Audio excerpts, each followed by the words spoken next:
Olá, esse é o programa Conversando com Cardiologista, sou Arnoldo Azevedo dos Santos e o nosso entrevistado de hoje é o Dr. Fábio Pedro, infectologista do Hospital de Caridade e do Hospital Universitário de Santa Maria. O assunto, AIDS, HIV. Estamos nos aproximando do Carnaval e esse tema é palpitante. Dr. Fábio, é um prazer tê-lo aqui. Tudo bem, Dr. Arnoldo? Satisfação em estar participando do programa e poder ter essa oportunidade de prestar algumas informações à comunidade sobre HIV. Fábio, se fala muito HIV, AIDS.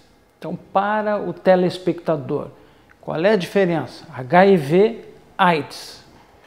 Há cerca de 13 anos eu trabalho com isso, ainda como acadêmico, e essa pergunta é essencial. Como diferenciar isso? Por quê? O HIV é o vírus que causa a AIDS. O HIV é o vírus da imunodeficiência humana. A AIDS é a doença propriamente dita. É a síndrome de imunodeficiência adquirida, é a doença. De cada 10 indivíduos portadores de HIV hoje, nesse momento, apenas 10% deles, tem a doença manifesta, com sintomas, estão doentes, passando por algum problema de saúde. Os demais 90% são portadores do vírus e não têm sintomas. Eles não aparentam sintomas, eles não têm nada. Eles levam uma vida normal e por muitas vezes essas pessoas não sabem que têm o vírus. Vão se deparar com o descobrimento desse vírus estando doentes. Entre a aquisição do vírus HIV e o desenvolvimento da doença, o tempo médio se dá de 10 anos. Então, a preocupação que a gente tem, o enfoque que a gente dá é que as pessoas procurem fazer esse exame, assim como o cardiologista orienta colesterol, glicose, triglicerídeos todo ano. Por que não fazer um exame HIV todo ano, um exame de rotina? Então, isso tem que estar inserido na rotina das pessoas, fazer exame HIV. Por quê? Porque a maior parte das pessoas que tem o HIV não tem os sintomas da doença, que é a AIDS. Essa é a diferença entre o HIV e a doença, a AIDS. Bom, Fábio, nós temos aí agora 30 e poucos anos da descoberta dessa doença por uma francesa, né? E um grupo da França que fez isso aí, parece que foi na Clínica Pasteur, alguma coisa Exato. assim, né? De lá para cá, o que nós temos assim, desde os anos 80, quando foi descoberto isso, até 96, 99, até os dias de hoje. Nós podemos saber assim, quando ela teve maior incidência, mais casos, quando ela diminuiu e por que diminuiu, ela estabilizou, ela voltou a subir. Exatamente, o senhor apresentou todo esse contexto de 30 anos. Desde a descoberta em 83, entra a discussão se foi o grupo francês do Pasteur ou do Robert Gallo, norte-americano, a gente tem vivido dois momentos diferentes. De 83 a 96, que é a era que a gente chama pré-HAART. HAART é uma sigla em inglês que significa terapia antirretroviral de alta eficácia. Ou seja, a gente junta vários medicamentos que nós apelidamos, né, de coquetel, e juntando esses medicamentos a gente dispõe ao paciente um tratamento altamente eficaz. Antes de 96 não dispunhamos disso. A partir de 96 a gente tem essa disponibilidade na rede pública de saúde aqui no Brasil desse tipo de tratamento. De 83 a 96, essa primeira fase de doença, desses 13 anos, as pessoas morriam com infecções relacionadas à defesa do corpo baixo, que é o que o HIV e a AIDS ocasionavam.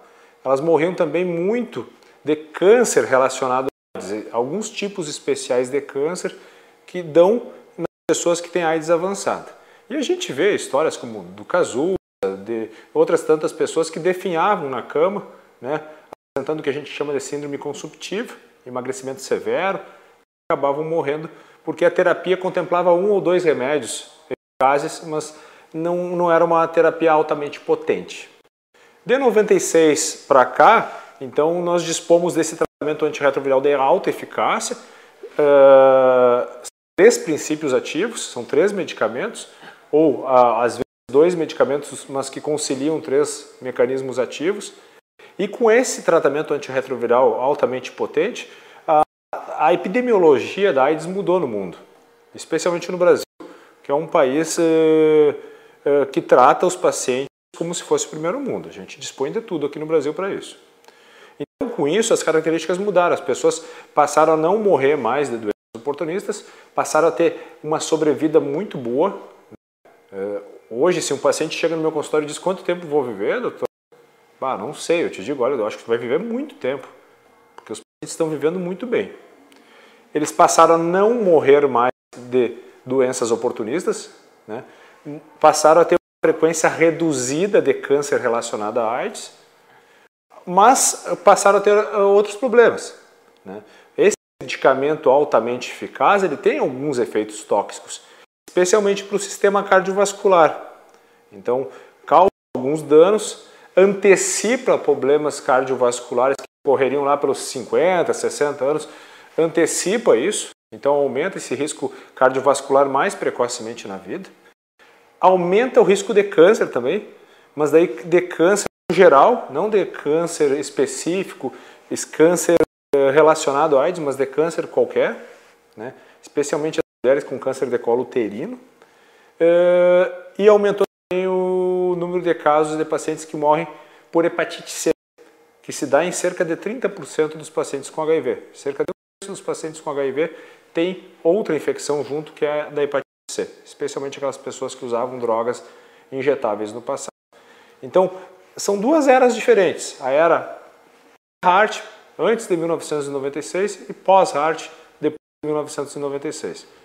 E hoje a gente ainda tem que aprender muito, porque a gente não sabe como esses pacientes vão evoluir no sentido cardiovascular, que é um dos nossos focos de atenção no cuidado aos pacientes portadores que vivenciam com HIV hoje em dia. Né? Bom, Fábio,